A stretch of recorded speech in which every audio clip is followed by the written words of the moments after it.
헌법재판소가 최상목 권한대행의 마은혁 재판관 후보자 임명 보류에 대한 위헌 여부 선고를 연기했습니다. 선고를 2시간 앞두고 당일 미룬 건데 이를 두고 여야의 해석은 엇갈립니다. 네, 이를 포함한 정치권 이슈, 이준우 국민의힘 대변인, 조현선 변호사 두 분과 이야기 나눠보겠습니다. 어서 오십시오. 예, 안녕하십니까. 마은혁 헌법재판관 후보자 임명을 보류한 최상목 대통령 권한대행의 결정이 위헌인지 여부를 가리는 선고가 오늘 예정돼 있었는데 선고 2시간을 앞두고 연기가 됐습니다. 또 권한쟁의 심판 청구에서 국회 의결이 필요한지 등을 추가로 살펴보기로 했는데 현재 이 같은 결정 어떤 취지라 보십니까? 일단 마은혁 재판관 후보가 논란이 많은 후보였었습니다. 과거 인민노래원 활동했었는데요.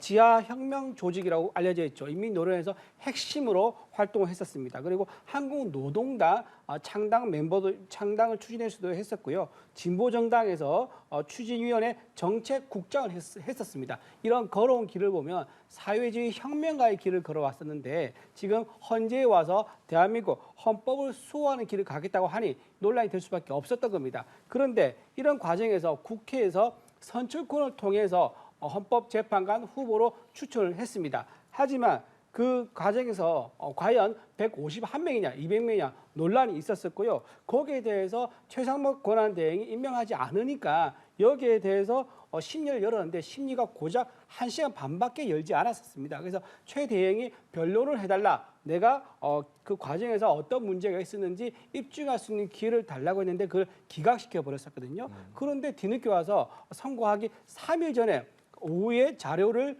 요구하면서 그때 말했던 추가 자료를 달라라고 하면서 요청까지 했었어요. 그러니까 본인들도 선고하기 3일 전에 앞두고 나니까는 굉장히 이게 졸속으로 처리해서 나중에 부담이 될 수 있겠다라는 판단을 뒤늦게 한 거죠. 따라서 절차적인 흠집을 스스로 인정했다 이렇게 봐야 될 것 같습니다. 예, 어떻게 보시겠습니까? 일단 우선 말씀하신 마은혁 재판관의 과거 이력은 이번 권한쟁의 심판 내용과는 전혀 무관합니다. 그 부분 먼저 말씀을 드리고요. 지금 권한쟁의 심판 자체는 마은혁 재판관의 그런 임명에 있어서 어떠한 절차상의 문제가 있는지 하자가 있는지를 따지는 겁니다. 그것이 본인의 권한을 넘어서는 행동을 했는지에 대해 살펴보는 것이기 때문에 과거 이력은 중요한 게 아니고요. 그리고 지금 국민의힘 것뿐만 아니라 최상목 대행 측에서도 지금 절차상의 문제점을 주장하고 있지 않겠습니까? 국회의장이 이번 권한쟁의 심판을 청구함에 있어가지고 국회 내 의결이 필요하다 이런 주장을 하고 있고 이러한 주장은 어떻게 보면 지난번 변론 종결 이후에 새롭게 의견서를 제출하면서 부각이 되었습니다. 그렇기 때문에 보통 일반적인 재판의 경우에도 변론 종결 이후에 새로운 내용 주장 그리고 새로운 증거를 제출하는 경우에 재판부에서 직권으로 변론을 제기하는 경우가 있습니다. 이번의 경우에도 지금 당장 국민의힘과 최상목 대행 측에서 헌법재판소의 결정에 대해서 불복하려는 그런 모습을 보이고 있기 때문에 그러한 정당성을 조금 더 확보하기 위해서 사실관계를 조금 더 명확하게 할 필요성이 있다고 느낀 것 같습니다. 그렇기 때문에 국회 측에 최상목 대행의 이번 주장에 대해서 반박하는 서면을 6일까지 제출하라고 했죠. 다음 기일이 10일로 지정이 되어 있습니다만 저는 헌법재판소의 결정이 이전 결정과 달라질 가능성은 굉장히 낮다고 보여지고요. 그렇기 때문에 결정 자체도 다음 심리기일인 10일부터 한 일주일가량 이내에 아마 결론이 날 가능성이 있지 않을까 생각이 듭니다. 네, 일단은 최 대행이 요청한 권한쟁의 심판 변론 재개가 받아들여진 모양새인데 다만 헌법재판소에서는 헌법소원 선고 연기에 앞서서 최상목 권한대행이 재판부 결정에 따르지 않는다면 이는 헌법과 법률을 어기는 것이다 이렇게 강조를 했습니다. 이 발언의 배경 뭐라고 보십니까? 헌법재판소가 정치를 하는 것인지 헌법에 대한 해석을 하는 것이 스스로 논란을 자초하고 있다고 생각합니다. 현재는 법리에 따라서 충분하게 검토해서 결론만 내면 됩니다. 이런 식으로 헌법의 결정이 따르지 않을 것을 예언을 해가지고 따르지 않으면 뭔가 부당하다, 헌법을 어긴 거다 이렇게 말하는 것은 굉장히 부적절하지요. 그리고 더군다나 헌재 결정은요 확인하는 행위입니다. 권한쟁의 심판 같은 경우는요 그 원래 특성 자체가 법률적 구속력을 가지지 않습니다. 행위에 대한 확인이기 때문에 법률적 구속력을 가지지 않는 최상목 대행에게 이것을 준수해라라고 말한 것은 굉장히 헌재가 월권을 행사했다 이렇게 볼 수 있는 거고요. 지금 이 문제의 핵심은요.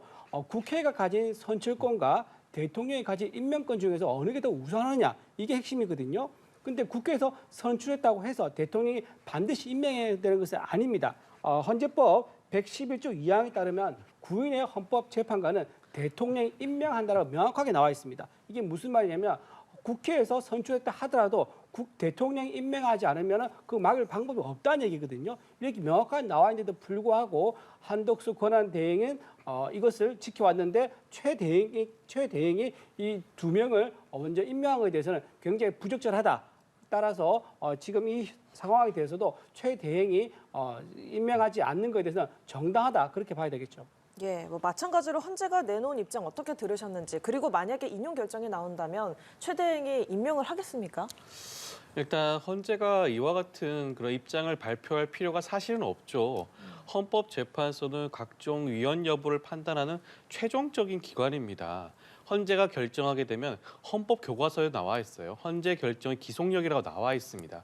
헌재가 결정하게 되면 우리 헌법재판소법 66조와 67조에 따라서 모든 우리나라 국가기관은 그에 따라야 돼요. 그렇다고 한다면 피청구인은 그런 헌법 결정소의 결정 취지에 따라서 처분을 새롭게 해야 됩니다.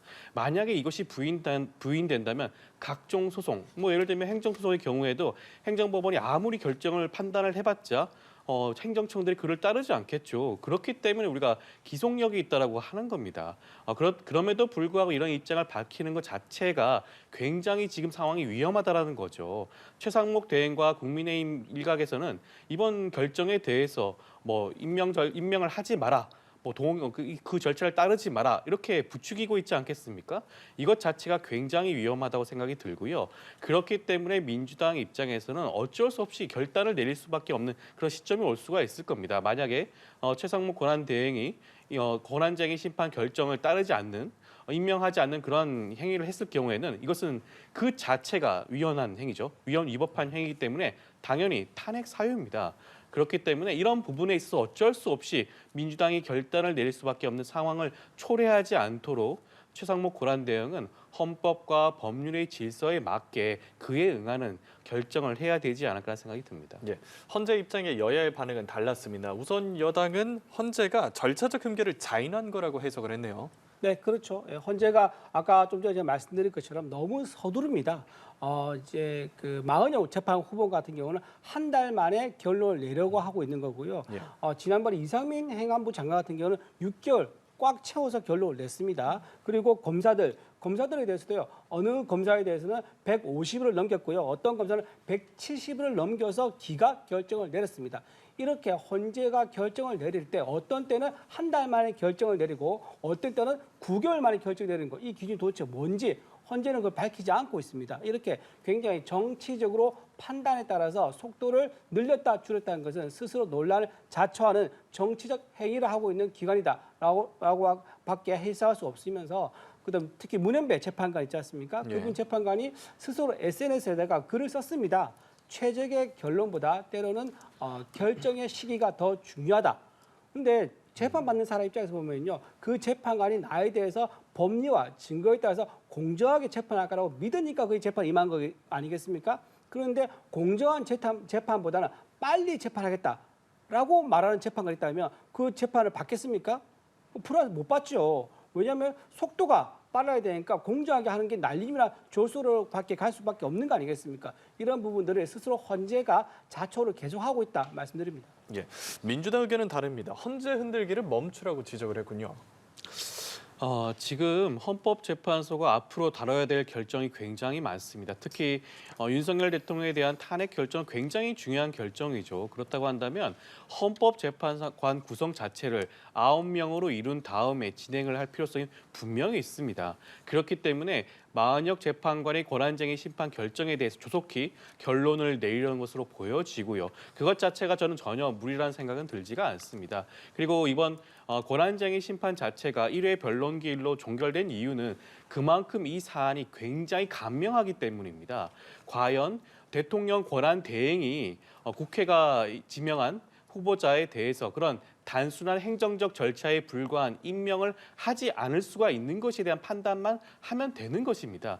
굉장히 간단한 사안이기 때문에 1회 변론 기일만으로 종결될 수 있는 사안이었던 것이고요. 그럼에도 불구하고 헌법재판소의 결정에 불복하려는 모습을 계속해서 반복적으로 보여주고 있기 때문에 이번 권한대행의 그런 주장을 일견 받아들이고 그다음에 국회 측의 입장을 들어본 다음에 최종적인 결론을 내리기 위한 조치였을 뿐이죠. 근데 여기에 대해서 자꾸 헌법재판소를 정치화 삼고 있는 것은 국민의힘과 최상목 대행입니다. 그러면 안 되죠. 헌법재판소의 권위 자체를 실추시키는 것 자체가 헌정 질서를 부인하는 게 아닌가 생각이 들고 저는 그러한 모습 굉장히 자중해야 되는 게 아닌가 생각이 듭니다. 예, 현재 헌법소원 권한쟁의 심판 어떻게 될지 좀 더 흐름을 지켜봐야겠고요.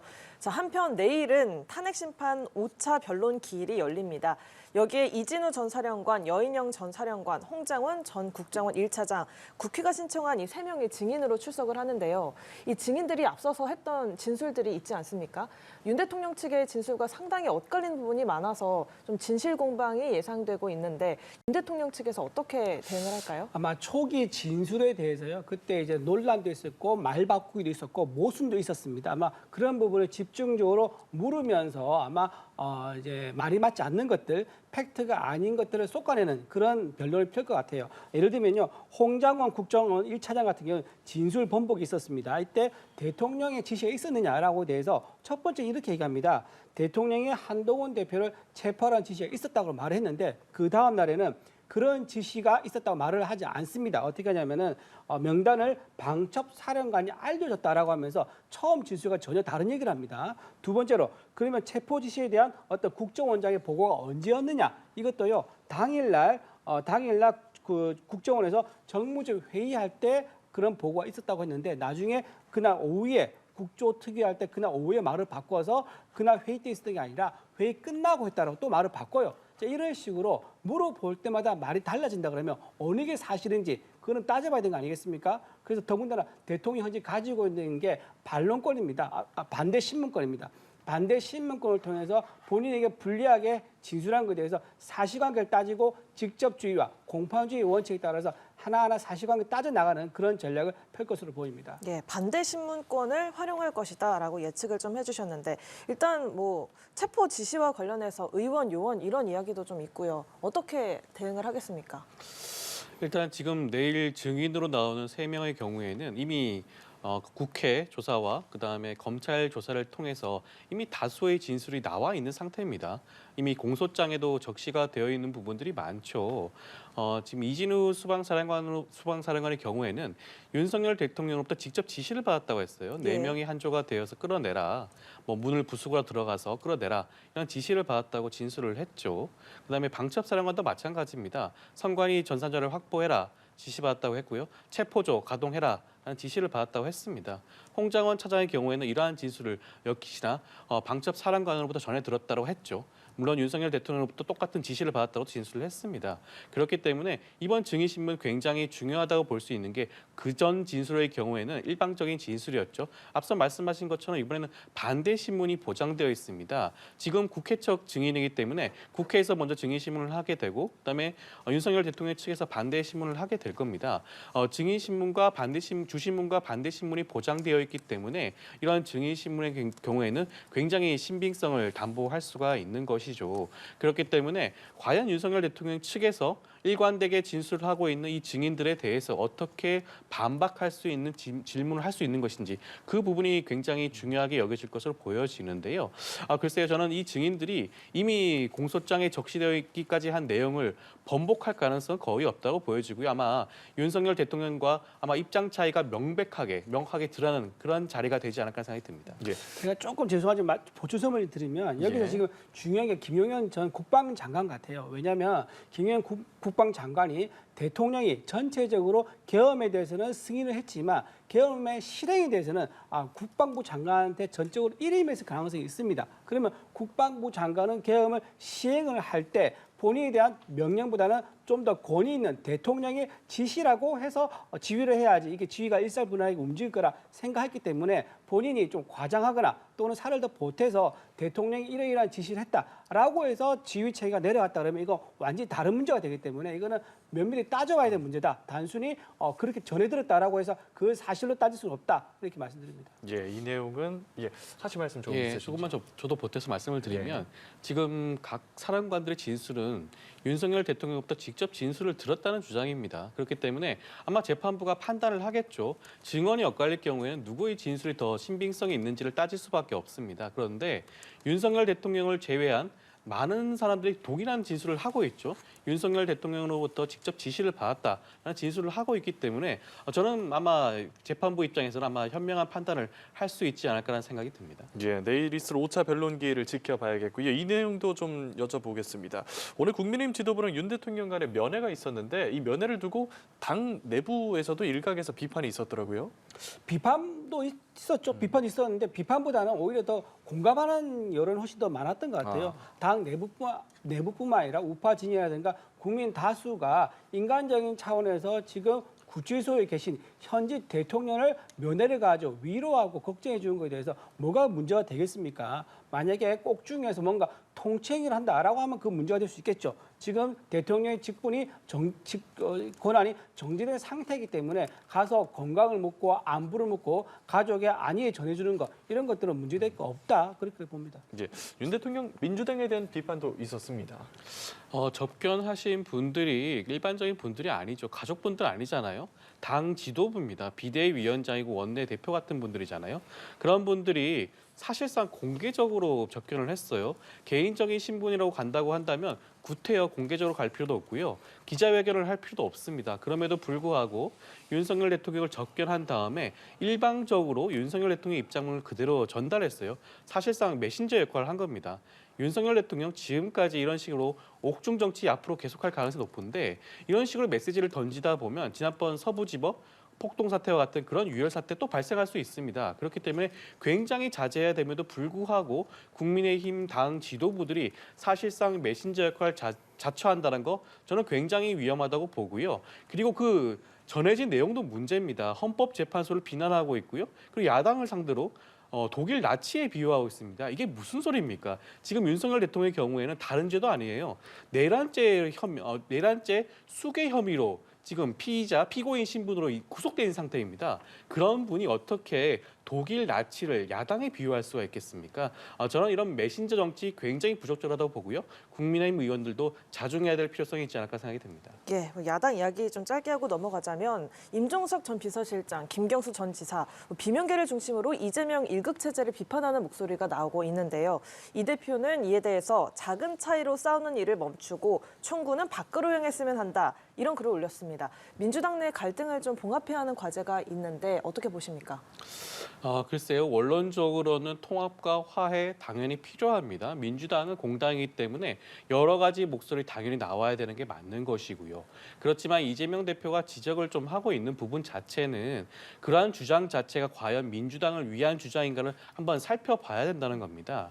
지금 일각에서 나오고 있는 주장 자체가 국민의힘에서 나오고 있는 그런 주장과 궤를 같이 하고 있는 것은 아닌지, 민주당 내부의 갈등과 분열을 조장하는 그런 발언이 아닌지 그러한 부분들을 한번 되살펴보고 지적할 필요가 있다는 생각이 들고요. 그렇기 때문에 괜히 국민의힘과 외부의 여론을 그대로 민주당 내로 들고 들어오는 그런 발언 자체는 저는 좀 불필요한 내용이 아닌가라는 생각이 듭니다. 네, 민주당 내 갈등 상황, 여당 시각에서 어떻게 보고 계신지 좀 짧게 좀 부탁드리겠습니다. 민주당의 지금 일극 체제 아니겠습니까? 당권과 대권을 모두 한 사람에 집중해 있는데요. 이게 평상시에야 지위라든가 일사불란 움직임에 도움이 되지만 일극 체제에서 만약에 사법 리스크가 있다면 한 번에 모든 다 무너질 수 있는 위험이 있는 거거든요. 당연히 당을 생각하는 사람들 입장에서는 걱정한 건 당연한 목소리입니다. 또 하나 방금 이제 우리 변호사님 말씀하셨지만 내부의 비판에 대해서 좀 문제가 있다는 식으로 얘기하셨는데 지난번에 국민의힘 내에서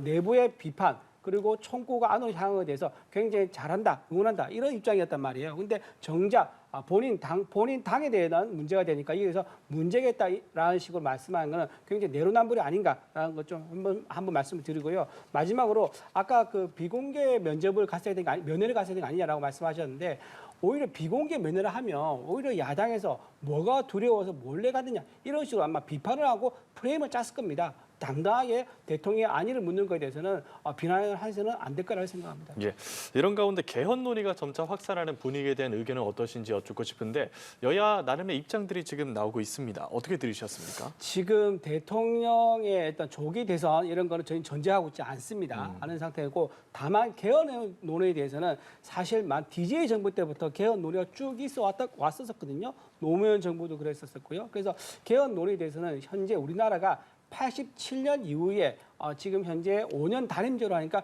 부작용이 더 많다라는 의견이 있습니다. 5년이란 짧은 기간 동안 공약에 대한 성과를 내다 보니까 무리해서 할 수밖에 없었고 5년 동안 모든 것을 다 몰아치려고 그러다 보니까 부작용이 많이 나타났었죠. 그래서 미국처럼 4년 중용제로 가자는 의견이 지금 헌법학자라든가 정치계에서 많이 나오고 있습니다. 거기에 대해서는 저희도 의견 동의를 합니다. 그리고 오늘 주영 의원이죠. 주영 의원이 개헌특위 위원장으로 내정이 됐다는 것도 지금 사실 알려졌는데요. 우리 국민의힘에서는 개헌 논의에 대해서는 굉장히 찬성하는 입장이고 건설적인 논의를 한다 그러면 우리는 물러날 건 없다 이렇게 생각합니다. 예. 87년 헌법에 대해서 한계가 분명히 드러난 부분은 사실이긴 하죠. 그렇기 때문에 헌법 개정에 대해서는 아마 공감하시는 분들 많으실 겁니다. 그렇지만 헌법 개정이라는 것은 굉장히 중요한 문제죠. 각계각층의 입장과 국민의 모든 의견들을 수렴을 해서 결론을 내려야 되는 사안입니다. 그런데 지금 조기 대선 분위기로 가고 있고 이르면 4월 말 5월 초에 대선을 치를 수가 있습니다. 그 전에 과연 협의된 개헌안을 도출할 수 있을 것인가? 저는 물리적으로 불가능하다고 보여지고요. 그렇기 때문에 저는 이런 갑작스레 나온 개헌론에 대해서 저희가 의심스러울 수밖에 없는 것이 지금 다음 조기 대선의 이슈는 내란입니다. 내란죄에 대한 각 후보자들의 입장이 중요한 터인데 이것이 자칫 잘못해서 개헌론으로 가게 되면 이것이 블랙홀 마냥 모든 이슈를 끌어당길 수가 있기 때문에 저는 오히려 지금 단계에서는 개헌론을 불지피기보다는 차기 정부 단계에서 개헌론을 통해서 추후 개헌 충분한 논의를 거쳐서 개헌을 하는 것이 오히려 합당한 것이 아닌가 하는 생각이 듭니다. 네, 알겠습니다. 오늘 이야기 여기까지 나누겠습니다. 지금까지 이준우 국민의힘 대변인 조현선 변호사와 함께했습니다. 고맙습니다.